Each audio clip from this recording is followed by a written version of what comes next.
Hey, I hope you're having a great day. Coach Elan here, and welcome back to the Holistic Health Podcast. And today I'm joined by Finn, and we're going to use today's session to take a deeper dive into our own personal experiences with training and food and everything related to that. So excited to get into it. Finn, how are things with you today? Yeah, well, it's good, man. It's good to be on. Looking forward to being able to have this conversation. And some of it's out of my own curiosity with yourself, and yeah, it's going to be cool being able to learn a bit more about your journey. And I think it's also really nice to, yeah, just allow other people to see the journeys that we go on as coaches as well, because it's coming from a lot of experience and stuff that we have learned, but a lot of lived experiences as well as the advice that we'll be able to give our clients. So yeah, it's going to be Absolutely. cool to share. For sure, yeah, and I literally said to Finn just before we before I hit record that I've literally prepped zero notes for today, so it's going to be a lot of different things coming up, and yeah, I'm interested to see where it goes. Yeah. And yeah, like I was thinking, like the main reason why I actually got into strength training and wanted to go to the gym in the first place was because I had so many injuries when I was younger, and I had a lot of pain with my lower back, like to quickly list off some of the injuries, I played different sports, like um played football, which I loved, probably like most kids when I was younger, wanted to be professional, play for Arsenal. Obviously, that didn't happen. I made it to the under 12 Premier team and then got demoted to the under 13A team. But basically tore the cartilage in my right knee when I was 13, playing on a Oh wow. sandy based pitch. Um, so there was that, and then I played hurling for a couple of years as well. Broke two ribs playing hurling, jumping up to catch a ball. For some reason, Yeah. the guy I was playing against, he thought it was a good idea. Like there's no point to go for the ball that's above my head, just swing right across my ribs. Oh man. Yeah. Um, so there was that, tore the ligaments in my ankle twice before, fractured the radius bone in my left forearm. But the last straw was I had a hairline fracture in like my L4 in my lower back. And that was when I was like 16, 17. So that was the thing that kind of pushed me over the edge of like, okay, I'm just so fed up of being in pain, taking dive, Mm, that affected my stomach, feeling awful from that. And then that was the thing that I was like, okay, I need to figure this out. How am I going to get rid of all this pain so I can just walk and not be in pain? Literally just walking from A to B, simple stuff like yeah. that. So that's kind of where the motivation to just get stronger came from for me. Yeah. That's a huge one. It's such an interesting one. It's like from going through so many injuries from such a young age, but I can imagine the rebuilding process that you learned a lot from that. Yeah, absolutely. It's whatever you want to call it, character building in a way. You Yeah. More so extremely frustrating of just being in pain the whole time, especially at a Yeah. young age when I just wanted to, I really like doing playing sports and doing different things, but they seem to hate me. And, I Mm, obviously learned once I started going to the gym and really figuring out what to do that I was able to get rid of a lot of that pain. It's like even within the first like 2 months of going to the gym, I literally had no clue of what I was doing, just doing it by myself. Looked up something. This is back in 2012 as well. So you go on YouTube. yeah. Oh, it'd be so little to work off. Yeah, there's a handful of like bodybuilders doing workouts, and you're like, okay, yeah, I'm gonna do that. And it's like no relation to what I am struggling with. But Oh, I remember the bodybuilding workout you'd get. It was like, oh, yeah.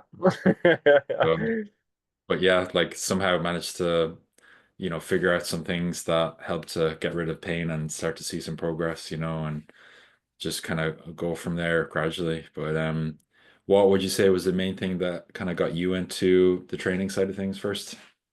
So yeah, for myself, I was always like super active and playing sports and stuff like that as a kid, but it was always kind of like the as the youngest of three boys, and I was probably like the least talented out of the three boys and the least sporty abled, and carried a bit of extra weight and stuff like that. So that was always there was always a confidence thing for myself with it. So then I was like, right, I'm wanting to do that, especially once I went to college. I was like, right, I want to start going to the gym when I went to college to build my confidence up a little bit more. And like that was the kind of starting point for me with that. But then when I went to college as well, that's where I kind of just started branching out away from like team sports and started actually really enjoying like running and stuff like that as well. But similar to yourself, is like when I started finding like I was really enjoying running, I realized all of the injuries that were coming from that. And like basically was told by all the physios and stuff like that that I had like carpal tunnel, and instead of carpal tunnel in your wrist, like I had it in my legs and my calves. So like every time if I was running, I could get pins and needles and numbness through my feet and toes, and I just keep running, and like literally my whole foot would be completely numb by the end of the run. Um, and so like going to like studying sports physio and stuff at that time, like in the clinic in college and uni and stuff like that, they were like, oh, it's this and this and this. You're going to have to get these operations, doing loads of dry needling, doing all of these treatment for my feet and calves. Because that's what they were saying, like it was all going from. And I was like second, third year student at this stage. And I was like, there has to be something else going on here. So then that's where I get onto the internet and just started doing my own research and actually found some amazing guys over in America who are doing like very ahead of the game sort of research like around like biomechanics and body awareness, like Greg Cook, like the FM, the functional movement screen. Like I basically self-taught myself that his whole model through like online blogs and stuff like that, and then like Perry Nicholson, like to stop chasing pain, like all of like his like full body functional analysis and stuff like that. Like I literally went through a heap of that stuff for myself, like, and within about 6 months of self discovery through all of that sort of stuff, I basically like fixed all of the issues in my body, and that kind of put me on a path of looking outside of the norm of where the ways to train, and put a lot more emphasis on like movement as a quality of a thing and how to look at more of a holistic approach working with the body. And yeah, that was the big thing that kind of set me off on that whole trajectory of rather than just going to run in the middle gym and bodybuild type stuff. It's like, right, there's other ways of looking with the body and learn how to work as an individual rather than here's a generalized program that fits everybody. Definitely.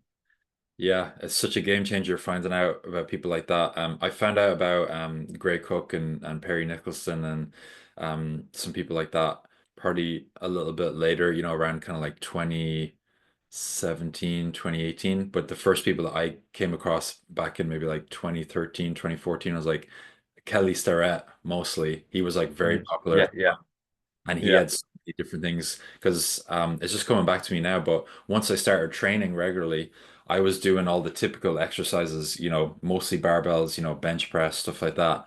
And like my elbows were absolutely killing me. And I figured out after a while just myself that I had some type of, elbow tendonitis essentially. Like every time I'd go to do push-ups. I was playing a lot of golf at the time as well. That was kind of my main sport. And even just playing golf, I'd have tendonitis in my elbow, and it was like really, really bad. And I figured out after a while from Kelly Starrett stuff, different things I could do to alleviate it, but Mm, never actually got rid of it fully. It just alleviated the pain temporarily.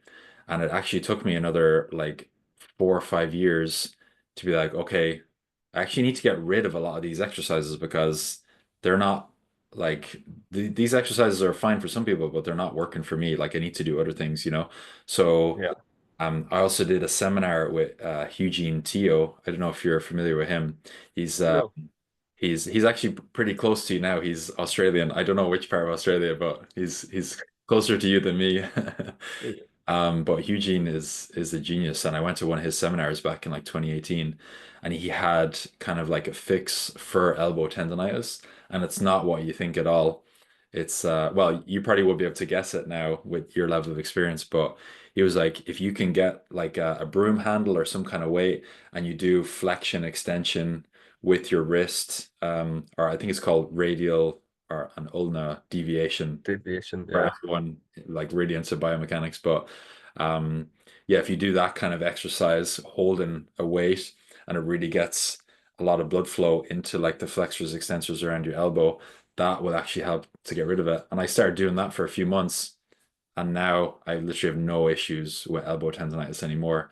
And it's been because I've done exercises like that, like you said, using movement as medicine, but then also making Mm, changes to how I train. I don't do bench yeah. press anymore. I don't use dumbbells. I mostly do like push-ups, but they're like diamond push-ups where I keep my elbows tucked in. I never do like wide push-ups. So, Yeah, it's a whole journey of discovery of figuring out, what works for your body because like what works for me is going to be completely different to the next person. And that's something that, takes time and it's really yeah, important, I think, because a lot of people are just like, oh yeah, I'll just do that program that's just a cookie cutter template. But it's like you could actually be doing yeah, yourself more harm than good because yeah, your massive. mechanics, your body needs maybe something Yeah. different, you know? And that's the thing, like it's such a big thing, it's such an overrated thing. It's like what works for one person doesn't necessarily work for the other person. So like it's like a matter of like it's like having that individualized approach. And I think that's one of the things that I love, like with the work that we do, like we're able to bring that individualized aspect into the work that we're doing to like support and make them different tweaks and adjustments with what people need. Because everyone's going to respond differently. And like that's not just in the physical body with movement and stuff like that, it's looking at the nutrition side of things as well, because like we're all different, like we all have different demands, different needs. So it's a matter of figuring out that individualization is huge. Absolutely. Yeah. And I was just thinking, just another practical example, a lot of people think like, okay, squats. Squats are a great exercise, right? I should be doing squats, but maybe not because like for me, because I tore the cartilage in my right knee, I was under the impression like, oh yeah, I just need to squat more, get that as strong as possible. And I basically started to squat quite a lot between like 2013 up to 2016. And within like Yeah. 3 or 4 years, I went from like squatting with the bar.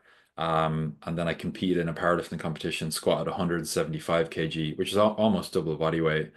I was doing high bar squats. I think my PB was like 140 for eight, but like ass to grass as low as That's possible. Not wearing a far belt, out. no belt either. Far out. Just That's wearing like impressive. yeah, I was pretty happy with it. Like it's not elite level, but it's like it's above average for sure. Um, Hmm. but the reason why I'm saying it is because I have this memory of I think it was 2016. I was flying to Murcia to go on holidays to meet up with my parents and my sister. And I remember sitting on the plane and I had my knee out straight because my knee literally felt like it was about to explode. It was so like inflamed and everything. And I was Mm. something has to change. This is not good because I'd Yeah. just done a hard squat session maybe like a day or two before. Uh, Yeah. I was basically an idiot for many years because I was just like pushing through the pain, trying to go heavier and heavier. And it's good to train heavy if your joints allow for it. But Yeah. now I've basically over the last kind of 5 or 6 years, I don't squat anymore, but Yeah. I do Bulgarian split squats instead. Yeah. And I've been able Yeah. to go pretty heavy on those, because Mm. I feel good, they build up my quads and glutes, but my knee, Yeah. they feels Yeah. fine, so Yeah. that's like another practical example of like, okay, one exercise that you think might be good might actually not suit your mechanics. It might have to be some variation of a squat. Yeah. And that's it's such a big one. Like it's like as you were saying that, like about the squat variations and the different things, was just remembering it's like back in, yeah, it would have been 2018, 2019 was like when I was like working in one of the big gyms up in Perth, and like I was actually like running like a lot of kind of like small courses and stuff like that for PTs, where like I would do like biomechanical courses for PTs and bring them through to exercise selection, exercise technique. And like one of the biggest things was always is coming back to like what is the intention behind the exercises that you're programming. And again, it's like that is like why are you putting a squat into the program? Is it just because squats need to be there, or is it actually for what the client needs? And like really kind of getting them to look at that perspective. And like I remember like there'd be like 10 or 12 in the gym, and I'd get them to do a lunge, and it's like, right, everybody, just I'd give them no techniques, no cues or anything. It's like everybody do 10 lunges each side, and they'd all start moving doing the lunges. I just let them do it, everyone doing different techniques, doing different movements, and I was just observing them. And then at the end of it, I'd ask, right, what muscle did you find that working? And someone was like, oh, quad. Some people were glutes, some people were hamstrings, some people were the back leg. That everyone was completely different. I was like, I asked you to do a lunge, and you've all done different techniques. You're all finding in different reasons, but it's like, what is when you're giving someone an exercise? Like, what is the intention behind that exercise? So, like, what muscle group do you want them working? And when you perform that exercise, is it actually hitting the right muscle? And like just getting people to start understanding that with it is so important. And again, it's one of the things I think we need to really be aware of when we are exercising. It's like, right, why am I doing these exercises? Where am I feeling these exercises? And as an individual, it's like taking ownership of your body is such a big important one. Yeah, no, for sure. Yeah, it's so interesting. Like this is why I love like just having conversational topics with you and not preparing anything because I have so many memories coming back. I remember I was kind of like obsessed with biomechanics for a while because I think we might have covered it briefly in the 3 year degree that I did, but then afterwards I was like, I really didn't get enough from the degree. So I remember I bought this book. It's like 300 and something pages, and I just like I read through this book like 2 or 3 times with loads of notes on it. I did a day-long biomechanics course. I flew over to London in 2018 with oh, I forget his name now, but he's so good. Uh I can remember some Michael maybe. I can't remember what his name is, but he's really good anyway. And yeah, I remember just kind of getting obsessed with the biomechanics side of things, and that's something that, Mhm. if someone's a PT and they do like, a lot of PTs now they get qualified through an 8 week course or they do like a 3 month course or something. It's like it takes so long to even just build a foundation of understanding of anatomy, physiology, things like that, Mm. and to delve into something like biomechanics and to actually understand, like you said, like why am I actually giving this client this exercise? Is it because I like it or is it because of what they need? Yeah, Because that's a yeah, mistake that I made initially when I started training people. I was like giving people exercises because that's what I liked. But then after a while, I realized like, okay, stop being an idiot. Like, give the client what they want, or no, sorry, what they need, not what you like. yeah, And yeah. so, I'll have to apologize publicly for that now. I made mistakes. I'm not perfect. But that was a long Yeah. time ago. That was like 6 or 7 years ago. So, but you learn from your mistakes, right? And then Oh, 100%. Yeah. move from there. So, but yeah, it seems like, if you don't have a background in something, it's hard to kind of maybe grasp of like it might not look that different, one program versus another, but there are Mm. very different things, like I said, for me, doing a split squat, a Bulgarian split squat versus a squat on paper doesn't look like much, but for me it means like I don't have any knee pain anymore, Yeah. which is Yeah. better quality of life. And it's the same Yeah. for a lot of women that we work with, we Yeah. start off And screening session and figure out what do they need. yeah. And I think it's one of the things like this is why it's interesting for people now, like for the consumers now who are looking for coaches and looking for support because like it's so hard to actually see like because we're just inundated with all of these different like health and wellness and fitness professionals and stuff and like we don't really know what the nuts and bolts is behind them, what the experience is behind them. Like and like a lot of the times the ones that look like they're the most successful are probably the least experienced. Whereas it's the people that have like years and years and years of experience and so much wealth of knowledge and stuff, but just might be as good at marketing themselves or stuff like that. Like they're going to be a way better coach, but they're it gets so hard to get lost in the noise of it. So I think it's one of the things that's really important is like when you are looking at a coach and stuff like that, it's like it's not just like with smoke and mirrors of what this stuff is they're showing in the front. It's like, right, what is their knowledge and experience, and am I going to be treated as an individual? As am I going to be looked after? Because again, there's a lot of women that come into our programs who have been in different programs before, or have been in gyms before, and there's a lot of fear there because they got smashed, they got pushed way too far because like that's what their PT used to do, or what that was the coach used to do, is just smash them and punish them and just you need to work hard or no pain, no gain sort of mentality side of things. And it's like no, actually like learn how to work with your body and your body's got to work with you. Absolutely. Yeah, one of the things that really irritates me is like just getting people to do box jumps.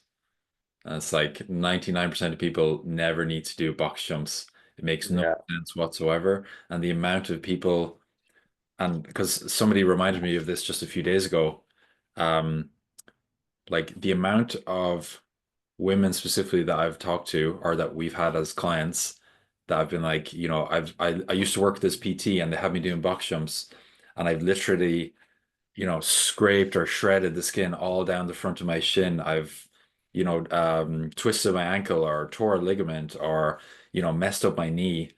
And I was like, it's so annoying because it's completely Yeah, avoidable. Like the only people that need to do box jumps are like people who are like, elite level hurdlers or people who compete in athletics that are like, some type of jumping event. But if you just want to get fitter, get stronger, feel better, you don't need to do yeah, stuff like that. It's just not necessary whatsoever.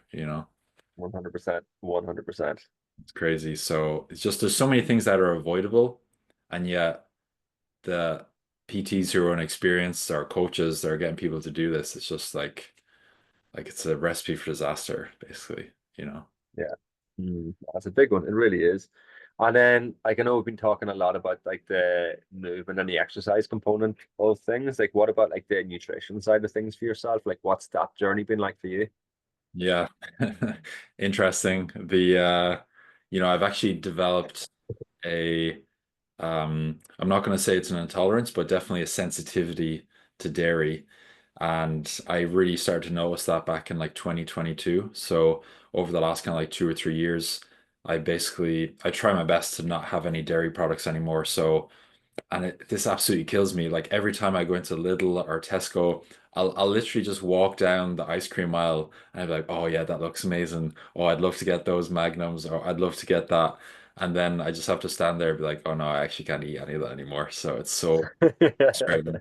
But it Yeah. is what it is. And I think a big part of the reason that I have issues with dairy now is because like I have so many memories of when I was younger. I'd get back from training and I'd take a 2 liter bottle of milk out of the fridge and I'd literally slam it, half of it Gains. one go. Gains.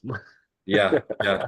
Because that's all that was out at the time. I'd look up nutrition advice on Google back in 2012 or whatever, and it's like, oh yeah, if you want to gain muscle and get stronger, drink 2 liters of milk every day. And real basic advice like this. So I was like, okay, that sounds good. I like milk. I'll do that. Um, Don't tell you next to me saying you done like the Rocky, like raw eggs in a blender. no, no, no. I probably did try, I did tried it before, but then I realized it's disgusting. So um, but yeah, like there's just silly stuff like that. And so I was literally drinking loads of milk like that, and I'd go to Centra a lot of the time and get a liter bottle of Muju, and I'd drink, a liter of chocolate milk, and eat lots of ice cream, and so just a complete overload of dairy stuff. And so now I basically can't have any dairy. Um, but it's something I've learned from my own mistakes, unfortunately. But to be honest, I don't miss dairy anymore. I've transitioned to other stuff. But that was Yeah. kind of like a big learning curve, nutrition wise, of, that you are going to have to figure out what's well for your body because there is a lot of stuff that causes a lot of inflammation, a lot of issues Mm, with gut health, stuff like that down the road. So, yeah. Yeah. That's such a big one.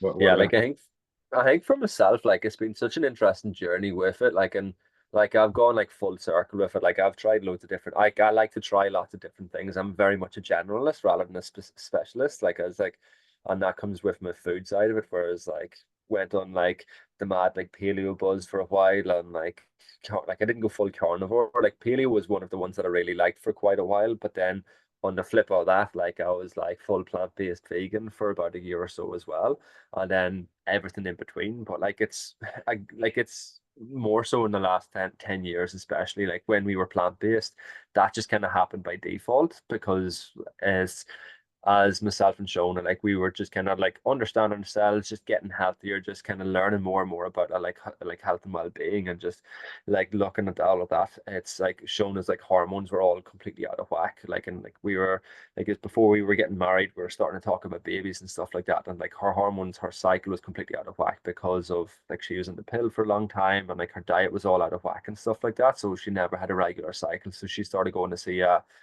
specialist who recommended like a very high alkaline diet, which basically is like you're basically like a vegan diet. It's like lots and lots of greens, lots and lots of greens, and like no red meat, none of that sort of stuff. A bit of fish, but like that kind of put her on like a near enough a vegan diet, like very heavy plant-based diet.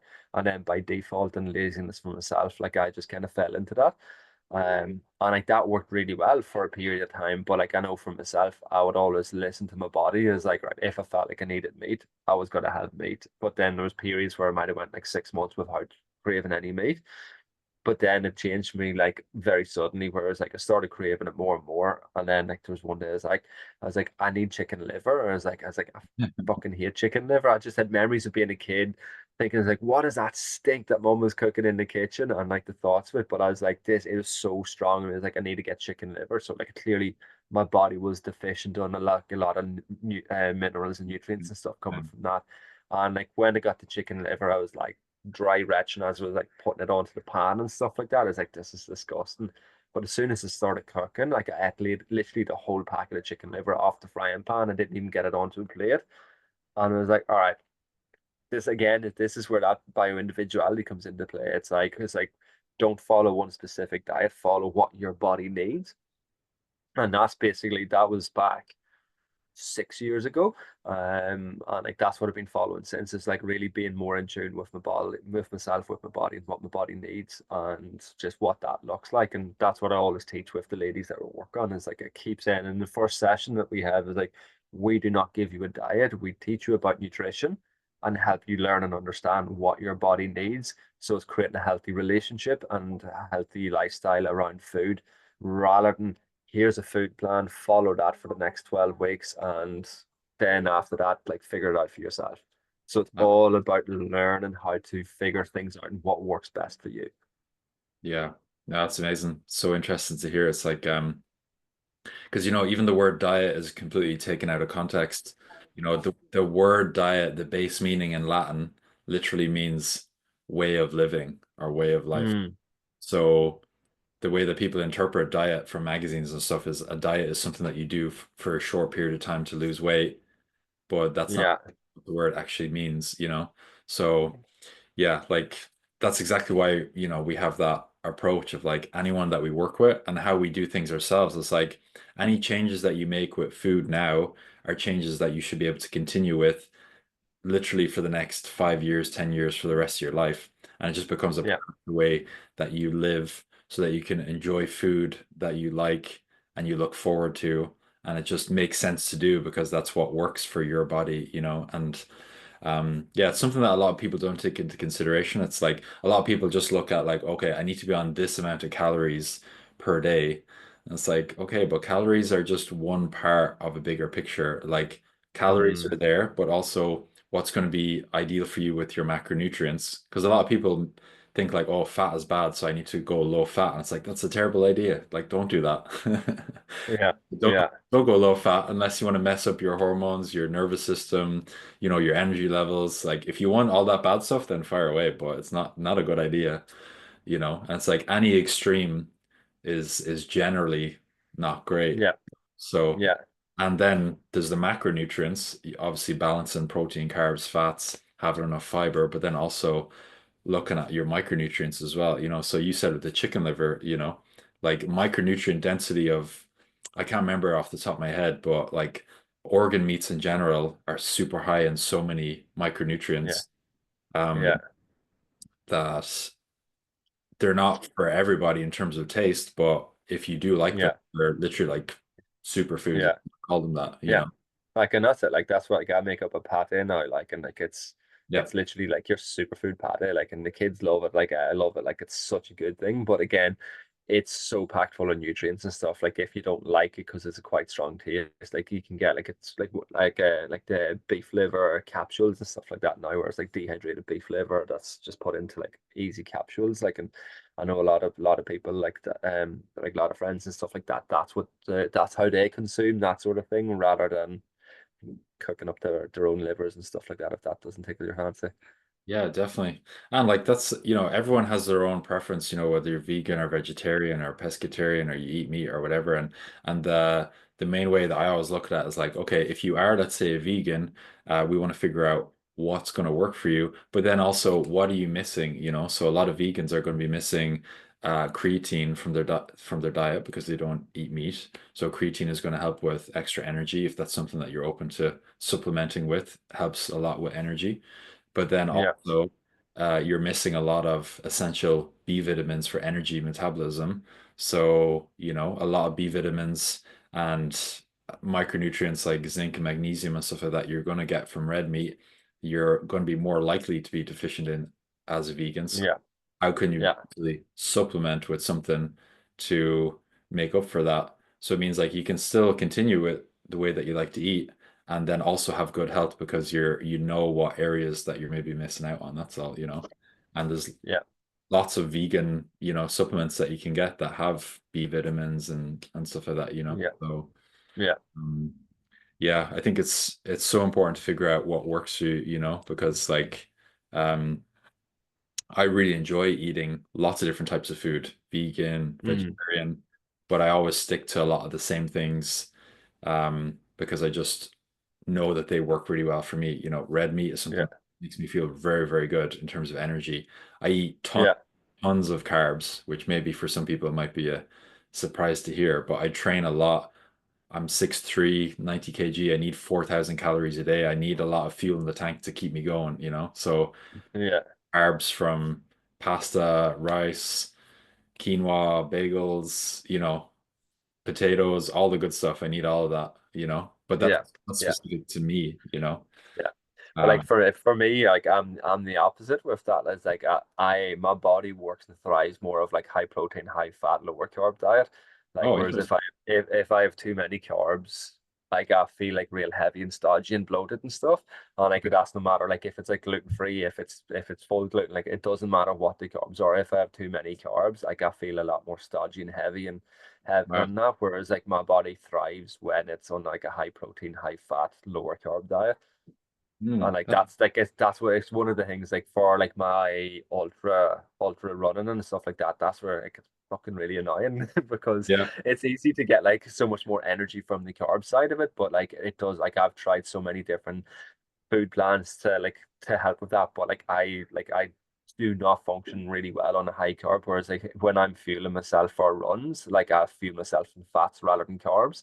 Like and like I'll never forget like when I done like my big run, like my big 12-hour event, it was like I had literally like an esky full of different foods. I had like big pasta dishes, spud potato dishes, like ham and peanut butter, or no, sorry, peanut butter and jam sandwiches, all of these different things there. They're all carb loaded. And then like I had like load of like avocados, like load of coconut oil dates, and like loads of like really high fat, like high protein stuff. Like the protein was like just more liquids, like smoothies and stuff like that.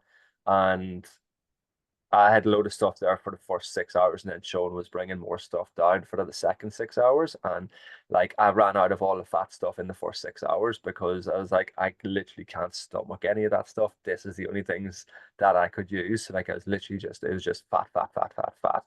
Is the main, is all like my body was craving to get through it. It's such an interesting learning experience going through that. Yeah, for sure. Yeah, because like everyone metabolizes food differently. So we could say that for sure now that especially when you're doing something like an ultra run or it's heavy on the endurance side, your body is better at metabolizing or maybe absorbing um fats for whatever reason, the way that your gut health is or whatever it may be. But for me, like if I know like let's say I had a jiu-jitsu session tomorrow or I'm going to be doing boxing for like an hour and a half, like I could have like 500 or 600 grams of carbs today, and I'd have like a massive pizza, or I could have loads of bagels, or I could have loads of rice, or any of those carbs. Um, and that will allow me to feel really good tomorrow because if I, let's say, was training at, let's say, 1 p.m., I would eat no food at all up to 1 p.m. I'd have maybe a liter of water. I'd have some coffee.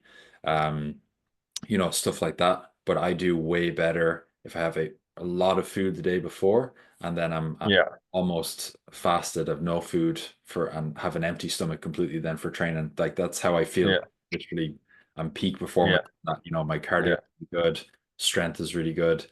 Um, Mm, but that's very unique to me. That's taken, or it's not unique, but it's just what works best for me. yeah. So someone And else might need a big meal in the morning before they train. yeah. And I think that's the thing, like it's like for anyone that's listening, it's like it's really listening to this for yourself is like the more you can figure out and learn and tune into yourself, that's what's going to be important. And like this comes from experience with it, but like always, like when I'm talking to like my clients, it's like when you're starting to make changes with your food and stuff like that, it's like start noting down is like how you feel, like what your energy is like, what your mood is like, what like your cravings are like, what all of them different things are like before, during, and after certain meals, and when you're eating stuff. And like it's just allow yourself to just start becoming more in tune, more inquisitive of how your body is responding to what it is that you're doing and what it is that you're consuming. And again, that's where you're learning so much more valuable data about yourself, rather than like it doesn't care what science is saying on like when you do a Google search, because that's in all of these other people. But like the more you can like look inwards and relate it back to you, what works really good for you, that's going to help you to know to such a big level. Yeah, yeah, definitely. I think other good things to take note of are like after you have a meal, how do you feel? You know, do you feel bloated? Do you feel heavy? Do you feel energized? Do you notice any things like like acid reflux, Mm, um, any type of uncomfortableness, really like tuning into how you actually feel. Because if you do that for a little while, um, obviously the ideal way would be to actually have a journal and a pen and paper and you physically write it down. But even if you just take mental notes, you gradually will learn yourself over time.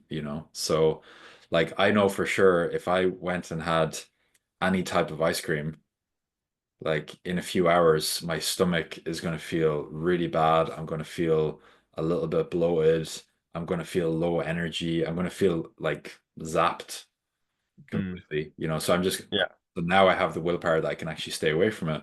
But if I know for sure, if I go and have like let's say quinoa, naan bread, pilau rice, I'll feel amazing after having that. Loads of carbs and a good yeah, protein. Or if I had let's say brioche, a brioche bun hamburger with tomatoes, lettuce, maybe tomato ketchup. Like I'll feel amazing after that. One of my favorite things to have.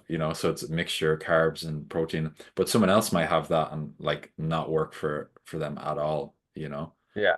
Like that's for me. If I was going out, like there's a couple, like there's a burger place here, like that, I, like absolutely love.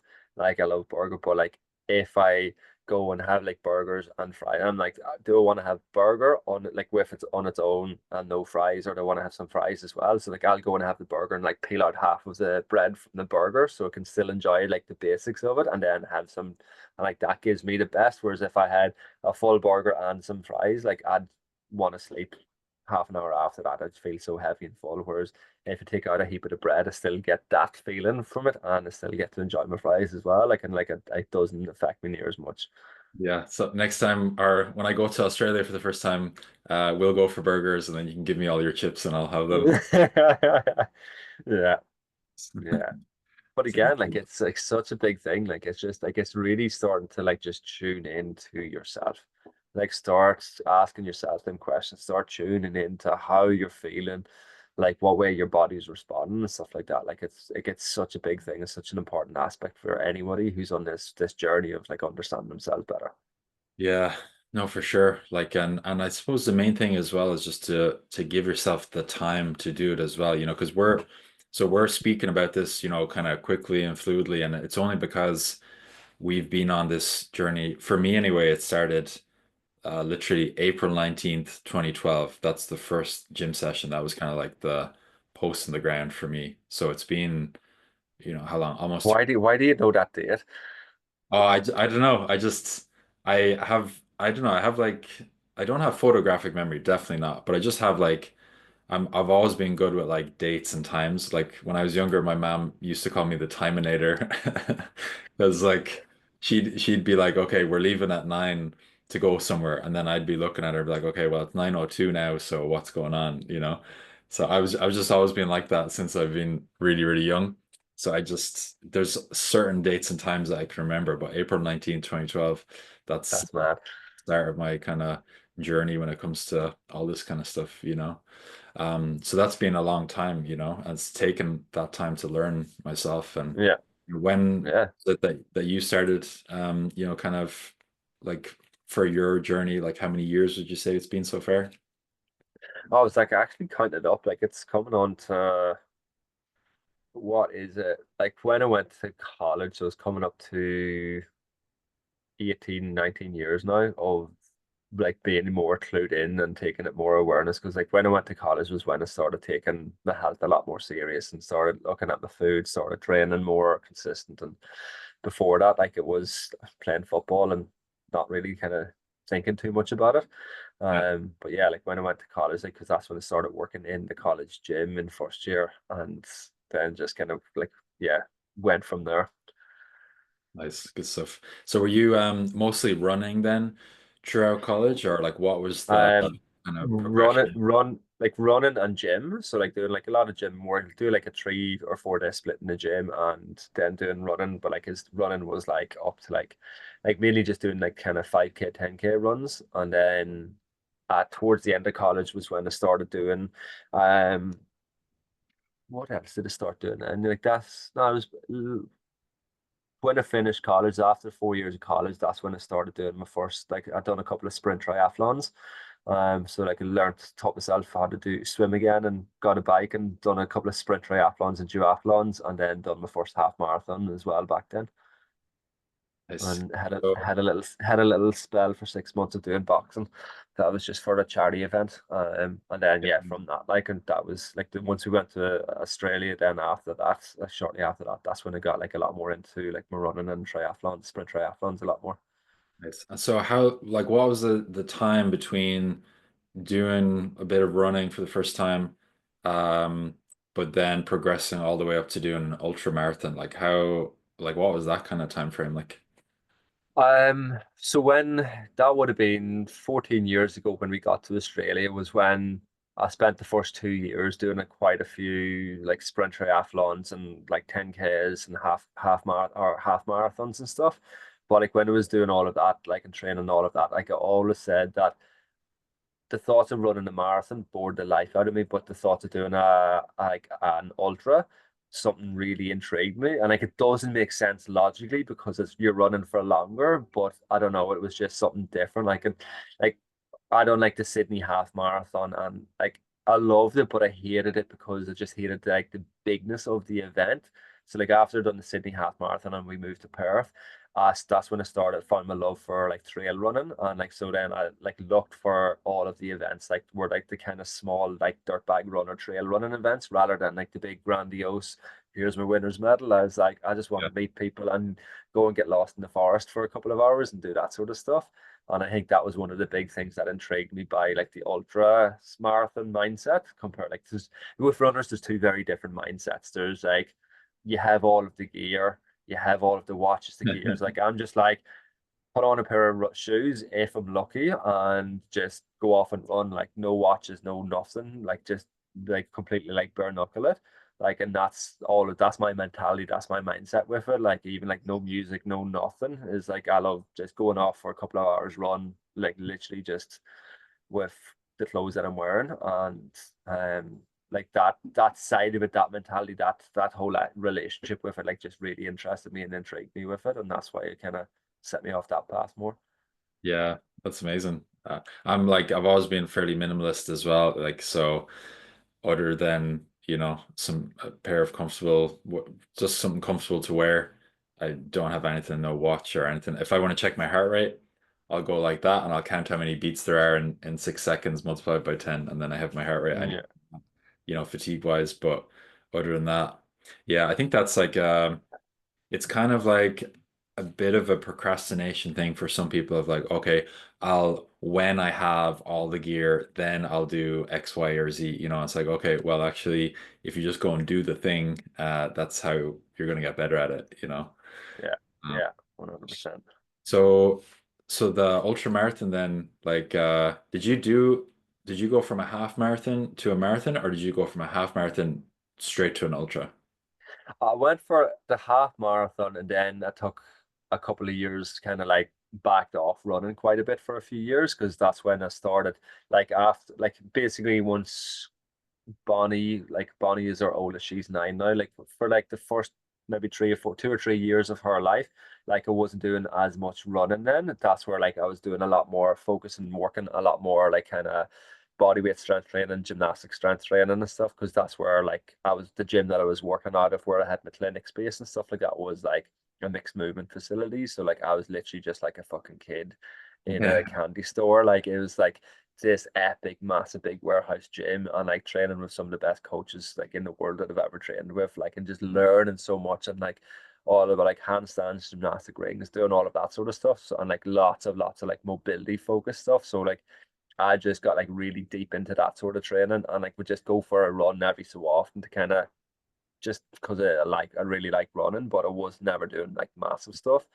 Um, but around that time was when I was going through a lot of my own like personal development work because like that's when I had some of like my own like mental health struggles and stuff like that. So then done a lot of deep inner work, and like for about 2 years was doing a lot of deep inner work while just doing a lot of the other bodyweight strength training, but not pushing myself. Like it wasn't heavy lifting, it wasn't hard, intense runs. It was just getting my body moving really well and feeling really good in my body. So then one Christmas, I was like, I've done a couple of years of a lot of like intern work. Is like this year's my year that I want to do a physical challenge. So then, like, I think it was one night watching Netflix to like a stupid hour, drinking a couple of glasses of wine. I think I watched like the Barkley Marathon, the Yeah. Barkley Ultra Marathon documentary on Netflix, which is like anyone knows, like the Barkley Ultra Marathon is like the hardest in the world. While literally as that finished, I just went up and had a look and found an event and signed up for it. And yeah, I was like, shit, I better start training. All all the best ideas come after a couple of days, right? But like my reason why, like the one that I chose, the reason why I've done like a 12-hour event rather than like a set is like I'm doing like here's a 50K run or here's a 100K run. I kind of like I didn't want to put the pressure on that for an ultra is like that. Oh, you have to run like 50 kilometers in this sort of thing. I was like, I'm doing a 12-hour run and do as many laps as I can in this 12 hours. Like that just kind of to me softened the kind of when I say it to my wife, when I said it to anyone, you're like, you're fucking an idiot, you're mad. But it's like to me, it's like that kind of softened it, didn't put like a definitive edge on it. Yeah. So that allowed to, but like as I got closer to it and was working, I was like for that 12 hour, like I mentally had put like 100K on the 12 hour. So that was what I wanted. But like, yeah, like 4 hours into the run, like I knew that wasn't gonna happen. So then that's when it was again ended up being a very big mental experience as well, like emotional experience as well, going through all of that. Yeah, I'd imagine something like that is very cathartic in a way. You know, it's like you can't know what that's going to be like until you're in that suffering and experience, and you have to try and just enjoy it in a weird Yeah, way, you know, and get through it. And was it like 87 kilometers that you did in total, or yeah. 89, or 87. But again, with all of that, like I'm very much about my whole mindset, my whole philosophy is like we are capable of so much more than what we give ourselves credit for. Like when you have the foundations working really well within yourself, your body can do a lot of things. And like that's when your nutrition is down pat, when your body and your movement is down pat, and when your mindset is down pat, like it opens yourself up to so much more. So I knew going into that is like that's the furthest I had ran in training was like 37 kilometers. And or- a few weeks later, I ran an extra 50 kilometers on top of that in the space of 12 hours. And it was just like, that just shows like so much more of what's there with that.